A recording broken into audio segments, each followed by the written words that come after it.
Homélie du Père Gilbert Adam sur l'Évangile selon saint Luc, chapitre 6, versets 12 à 19.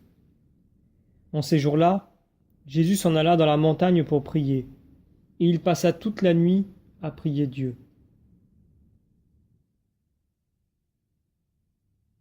En cette fête des saints apôtres Simon et Jude, nous célébrons notre appartenance à l'Église, à la famille de Dieu.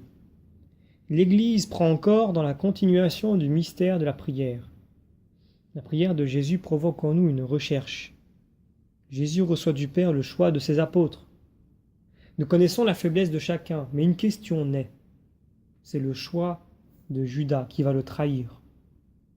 Nous écoutons, nous méditons et nous observons un grand silence devant Jésus.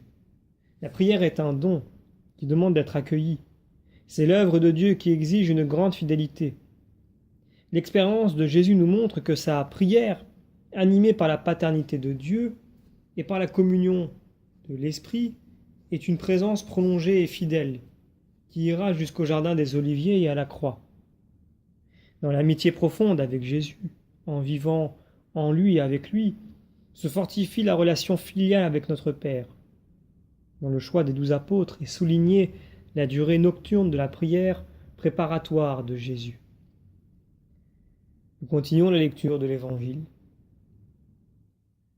Le jour venu, il appela ses disciples et en choisit 12, auxquels il donna le nom d'apôtres.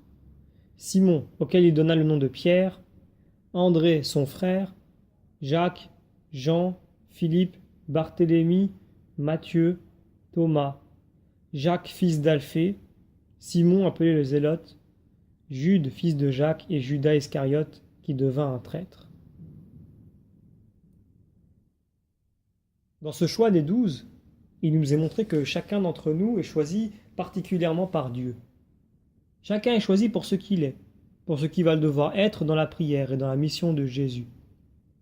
Jésus veut que nous soyons capables de le refléter à travers notre visage et notre regard, à travers l'annonce de sa parole, à travers notre vie et notre existence. C'est notre personne que Dieu choisit. Jésus nous guérit pour que transparaisse sa vie. L'Église de Jésus, l'envoyé du Père, donne à chacun de nous le nom d'envoyé. Désormais, qui nous voit, voit Jésus, le Fils bien-aimé du Père. La même réponse d'amour dans l'Esprit Saint est toujours demandée à l'homme pour que se poursuive l'œuvre d'amour de Dieu dans l'humanité. Qui nous voit doit voir le rayonnement de l'amour infini de Dieu. Ainsi, le monde peut comprendre à quel point il est aimé, grâce au rayonnement de l'amour de Dieu dans tous ceux qui ont reçu son amour. Nous terminons la lecture de l'Évangile. Jésus descendit de la montagne avec eux et s'arrêta sur un terrain plat. Il y avait là un grand nombre de ses disciples et une grande multitude de gens venus de toute la Judée, de Jérusalem et du littoral de Tyr et de Sidon. Ils étaient venus l'entendre et se faire guérir de leur maladie. Ceux qui étaient tourmentés par des esprits impurs retrouvaient la santé, et toute la foule cherchait à le toucher, parce qu'une force sortait de lui et les guérissait tous.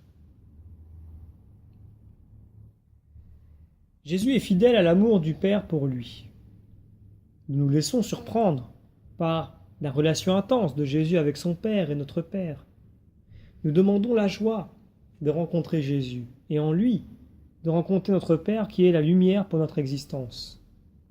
Le mystère de l'Esprit Saint agit dans l'humanité. C'est l'habitation du mystère de Dieu à l'intérieur de chacun de nous. Les apôtres, qui sont les 12, reprennent la figure des 12 tribus d'Israël pour annoncer la bonne nouvelle. Ils sont envoyés parce qu'ils ont été choisis par Jésus. Ils sont nés de la prière du Christ. Des différences sont manifestes entre la fonction d'apôtre et celle de disciples. Il y avait là une foule nombreuse de ses disciples, et plus loin, la foule, donc une grande multitude de gens qui, de toute la Judée, venaient à lui. Les apôtres n'ont pas encore reçu de pouvoir. Ils le recevront dans les chapitres suivants. Ce sera le pouvoir de commander sur les démons et de guérir.